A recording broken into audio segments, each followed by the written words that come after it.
Welcome to Pesto Comics Audio Edition. This is the entry for April 2nd, 2025. Round 3 from Parts Unknown. Back before you could miss it. Welcome back. If it feels like I've been talking about From Parts Unknown nonstop for months now, it's because it's true. I'll warn you that there's no signs of letting up as we're ready to launch From Parts Unknown 3 today, and From Parts Unknown 4 will launch soon after in May. There's a bit of a risk in launching each issue so soon after the previous one, as I suspect some people are sitting it out and waiting to pick up the complete story rather than do it piecemeal, at least for physical copies of the book. I've tried to mitigate that by including shipping costs and having the comic prices stay consistently as low as possible, to the point that I'm not fully recouping the production costs on that comic alone. The biggest problem is that a lot of this is a mystery. Very few people actually give feedback as to how they feel about it one way or the other, and I appreciate those that do. Since I have your attention now, do you mind voting in a poll to let me know where you lean? If you're just listening, there's a poll on the Substack where I ask, do you buy serialized comics on Kickstarter or wait for the collection? The answers you could choose are, I'd buy issues as they release, hold off for the collection, or I don't read comics, just this newsletter. At Fan Expo last year, I went to a panel where one of the creators mentioned that he doesn't even bother with serialized issues. Instead, he just commissions the 100 to 125 pages up front, as he's a writer like myself, and releases the full volume at once. I'm taking some risk in getting each comic done ahead of releasing them, but doing the entire thing before getting anything out there feels aggressive. That said, if that's what backers are more interested in, I'll keep it in mind for future projects. I've been transparent that this comic was going to come out fast, and I've held to that. I'm hoping it's for a good reason. Let's talk about what you can expect in From Parts Unknown number 3, launching today. Short turnaround. It's been just 19 days since the end of the campaign for From Parts Unknown number 2. The pre-launch page for From Parts Unknown number 3 was up the moment that number 2 funded. This is something of an anomaly in crowdfunding comics, as I'm trying my best to replicate the feeling of getting your favorite monthly comics at your local comic shop, except on Kickstarter instead. Though I'm not quite getting them out monthly, it's coming out as close as humanly possible to that cadence. This is awfully fast for any crowdfunded project. This has required me to be super prepared ahead of time. I actually talked about how I do all that in last weekend's paid post. I have to know exactly how everything is coming together well before it ever does. In fact, I'm working on the Kickstarter page for From Parts Unknown number 4 right now, so it'll be ready to follow in pre-launch while number 3 wraps up. That isn't to say I haven't called an audible here or there. The fact that this is now the penultimate issue is a huge shift in itself, speeding to the finish. For the sake of budgeting and taxes, I still separate From Parts Unknown number 4 and number 5 in my documentation. But as far as you, the reader, will experience it, the 4th is the final double-sized issue. Structurally speaking, in terms of narrative, this feels a lot more natural as number 3 really ramps up and kicks off the climax of the series. Issue 1 was very much a slow build to the reveal of Elaine. Issue 2 continues setting up those pins. Issue 3 is where we finally start knocking them over. If you've been looking for wild wrestling and vampire violence, this is the issue you've been waiting for. From Parts Unknown goes full octane from here on out, so it's a good time to catch up if you haven't backed yet. Within reach, I've kept the goal extra low this time, which is actually about a third of what I set for From Parts Unknown number 2 and half of the goal I set for number 1. It's not as though this issue was any less expensive to put together, but I wanted to experiment with the Kickstarter algorithm using this goal. I found hovering around 80% funded with number 2 just ensured that it wasn't showing up on the homepage of Kickstarter or in the project update emails from other creators, where Naked Kaiju Woman was always front and center, even though they were both deemed projects we love early on. Part of that was likely the genre, as Naked Kaiju Woman was very much in the NSFW space, but I'd like to test if the funding goals and percentage overfunded has any influence. Since the goal is low, I'm hoping to fund in record time. I already have stretch goals planned to get closer to what's actually required to recoup the cost of production on this entry. Now, you may be asking, I backed issue 2. When can I read it? The surveys for issue 2 have been sent out. Once those are locked, which will be very soon, you'll receive your digital copy via backer kit. The physical copy will come soon after, as they're already with the printer. You should receive issue 2 at your doorstep before the end of the issue 3 campaign. Here's hoping the final page of issue 2 convinces you to finish the story with number 3 and beyond. And let me tell you, that last page of number 3 in particular is a doozy. So, when will number 4 come out? The short turnaround between number 2 and number 3 will be identical for number 3 and number 4. That's 23 days of campaign, followed by a 19-day break to fulfill number 3. Then we launch number 4. I'm not encouraging you to sit out and wait, though it may feel like it. If you're interested in bundles or variant covers, this is the best time to grab them, as I plan my print runs based on these orders. And my goodness, the variant covers are some of my favorites yet. More about that below. Still shipping worldwide. I'm shipping these from Canada. That used to be somewhat of an advantage, as printing costs, given we supply most of North America's paper, and shipping, using services like Stallion Express, actually made it a little bit cheaper to ship to the United States, where an overwhelming majority of my backers are located.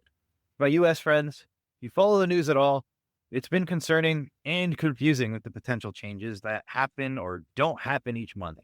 As of right now, there's been no change to Section 321, which is an exemption for items under $800 US crossing the border.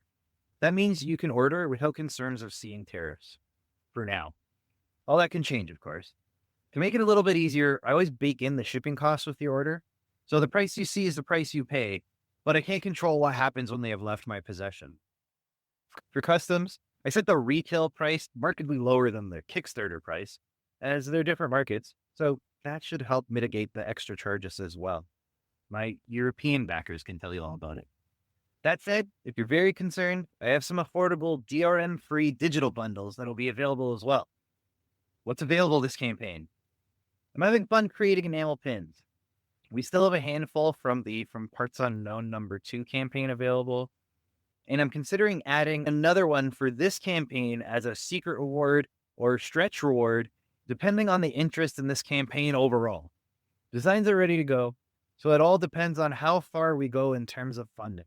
As always, we have 3 covers available, but this time we've got full vampire. First, we have the moody cover by interior artist Daniel Caval that has brought a ton of extra attention as our primary teaser image. GP's colors add to the cold, terrifying feeling like nothing else. I've also returned to an old friend, Riccardo Ficini, for an incredible variant cover. He was responsible for the variant for Unlimited Udo and the colors on the covers for Stay Cool. If you're thinking this cover looks somewhat familiar, it's because it's based off of a cover for DC versus Vampires. That's one of my favorites. And I think Riccardo elevated it to a whole new level with Bruno and Pietro surrounded. We're calling this one the Versus variant. I've also been able to work with someone I've been wanting to work with for a long, long time, Nate Walkington. He provided an aggressive, bulky cover with Big Jim looming in the blood-soaked background. But we've had some amazing covers and art so far. This is the first time I've really felt the size of Bruno and Pietro. They're super intimidating. This one will be called the Blood-Soaked variant. This is the best time to pick up all the variants, rather than sitting out the campaign or trade waiting, as I set my print orders based on how popular they are during their own campaigns. If you wait too long, you may miss out entirely. That said, I still have enough to continue with the bundles on this campaign. This includes the From Parts Unknown cover catch-up tier, where you can get every single cover that has been printed thus far. And if you're completely new to Pesto Comics, we have you covered, as not only are our backlist comics like Crazy Latte Thing Called Love, Stay Cool, Unlimited Udo, and Naked Kaiju Woman available as add-ons, but they're also available at a steep discount in bundles. That includes the Pesto Starter Pack that has every issue number 1 and all the issues of From Parts Unknown. So you'll have every story we've produced so far. And if you're a fan of the variant covers, we have the Pesto Comics bundle, which includes every available copy of our comics while supplies last. That's over 20 comics in one huge box that I'll send your way. And of course, digital comics to go with all those too. Light at the end of the tunnel. This has been a fun series, and I'm glad I've finally been able to lean into the theme without spoiling too much. There's still some really huge surprises in the pages within, especially with the final page of issue 3 leading into the finale. Like I said, it's a doozy. Daniel absolutely killed it on that page, and I wish I could share it without spoiling it. You're just going to have to pick up the issue to see for yourself. All that said, I appreciate everyone who checks out the campaign, as always. Wrestling comics aren't for you. I have all kinds of different genres and types of stories coming in the near future, so I appreciate you sticking around. I'd still love your help if you're open to it, though. Share the campaign out far and wide, or share this post. My hope is it gets in front of folks that are interested in wrestling vampire comics. As always, I'll be keeping you updated at the beginning of each newsletter with how well we're doing and where we are in terms of milestones. If you're ever looking for much more in-depth information with this whole business, you can still get the 60-day early access free trial for paid subscription. Last Saturday was the first entry where I shared a lot about how I plan and specific methods for doing so. Being organized is the only way I can get these comics out to you so quickly, and I share how I do that behind the paywall. Whether you're a paid subscriber, a backer from Parts Unknown, or you're just here to hang out with me every week, I really do appreciate you. I'm having a lot of fun with all this, and I hope you are too. That's what this is all about. Until next time, coming up on the Substack, elsewhere in the universe, we'll cover the pre-launch rodeo, live and Kickstarting, magnificent movies, incredible indies, and some captivating comics. And a free post on Wednesday, April 9th, getting to the point, why YouTube is overtaking media. And our next paid post on Saturday, April 12th, Up in Udo, the full behind the scenes of creating unlimited Udo. And then our next free post on Wednesday, April 16th, double fulfillment, Naked Kaiju Woman and Big Smoke Pulp Volume 1.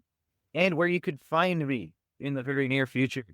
Once again, I will be tabling at TCAF in Toronto. I'll be tabling 1 week later at East Coast Comic Expo in Moncton, New Brunswick. And way in September, I'll be at Word on the Street, also in Toronto. I'm still waitlisted for Montreal Comic Con, Ottawa Comic Con, Fan Expo Canada, and one more added to the waitlist, the Small Press Expo in Maryland, and where I'll be attending. So at the end of this month, I will be at the Toronto Indie Authors Conference. Again, I will be there only for the morning on Saturday, but I'll be there all day Sunday. So if you happen to be there, excited to hang out. Still waiting for tickets to New York Comic Con, and still very much thinking about whether or not I should go to Author Nation. Still a question mark. We'll see if I end up there. And the Pesto Comics release calendar. Well, obviously today, From Parts Unknown number 3 is a very big deal, and From Parts Unknown number 4 coming the following month. And then the next campaign, I'll have to announce sooner or later, but I have a plan for a sci-fi romance coming in July for the Heartstrings and Hardbacks event on Kickstarter. And then, all goes well, Naked Kaiju Woman number 2 will launch in August. So there's always a little bit of change and a little bit of flux in this calendar. So keep an eye on it. It's at the end of the post. And this week on the Instant Ink Comic Book Podcast, we talked to Ace Renshaw. She is an amazing creator that I met at Thought Bubble. She was tabling with her father, Ben Renshaw. They happen to be my neighbors, Thought Bubble. So Ace kept me sane while I was dealing with jet lag and all kinds of stuff. And it was a lot of fun. And it was great to have her on. She's very talented and has a very, very bright future ahead of her, getting started so young as she has. And I'm just very impressed. And she has a great teacher in Ben Renshaw as well. So very worth checking out her podcast this week. And you may have noticed if you go to instantinkpodcast.xyz, it actually sends you to our Instant Ink Substack. That's right. We moved this to Substack. So it's the easiest way to make sure that you get the latest pages. If you're not listening to the full episodes, just checking out the shorts, but you do want to read the final page that we put together during the show, that's the best way to do it. It'll show up in your email. You'll have links to the podcasts and all that. But the big thing is you'll get to see what we've done together. So check it out. It's instantinkpodcast.substack.com, but the easier way to do it is instantinkpodcast.xyz. It'll take you right there and you can sign up. And with that, I want to thank you very much. Once again, this campaign came fast and furious. I was as ready as humanly possible for it. I did wait a little bit longer than I should have to get the covers together. But my goodness, the variant covers blow me out of the water. So I'm very excited for these ones. And to get them in print, they're going to look amazing. I'm very happy with how they turned out. There was a time where Ricardo was saying that he may hang it up and may not do this anymore. And I'm so happy that I was able to reach out to him and get him to do another cover for me. I used that cover that he did for Unlimited Udo for all kinds of promo material and stuff too. I loved how it turned out so much. And I love how his cover turned out this time. But the other one by Nate Walkington, my goodness, I've been wanting to work with Nate for the longest time. I have a folder of artists that I like to work with. And Nate, for whatever reason, I thought, oh, there's no way. This guy is way too talented to work with the likes of me. I did reach out. He was very excited. And without getting too into it, because we haven't locked anything down, I'm hoping to get something a little more long-term in terms of a bigger project with him. So hopefully he likes what I have to show him and we can come to an agreement. But if that happens, my goodness, it's going to be absolutely off the wall. I'm very excited for that idea, but we are so in the early stages that I'm not even telling the paid subscribers about it yet. It's so early, but once everything's kind of out there for sure, I will share what that is, but I'm very excited for it, of course. But more than anything, I'm excited to launch today. So launch would have happened 3 hours ago, but I'm recording this on the weekend before. So I have no idea how it went. I'm hoping it went amazing. I'm hoping we already funded and I can kind of relax and know that this comic's going to get in everyone's hands and that a lot of the backers returned, a lot of new backers showed up. Who knows?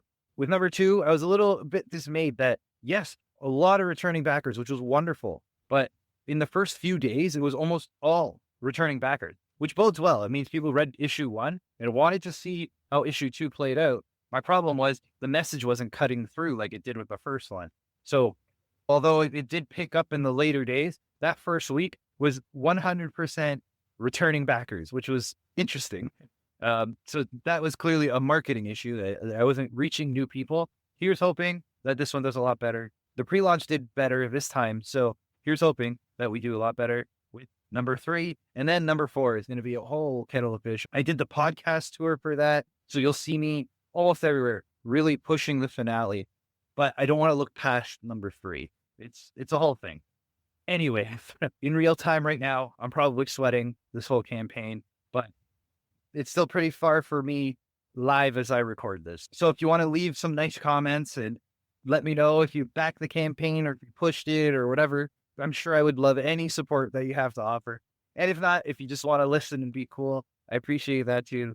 I always love that you guys hang out and listen to me ramble at the end here. So if that's you, just know I appreciate you. And I thank you very much. I'll talk to you again next week. Thanks.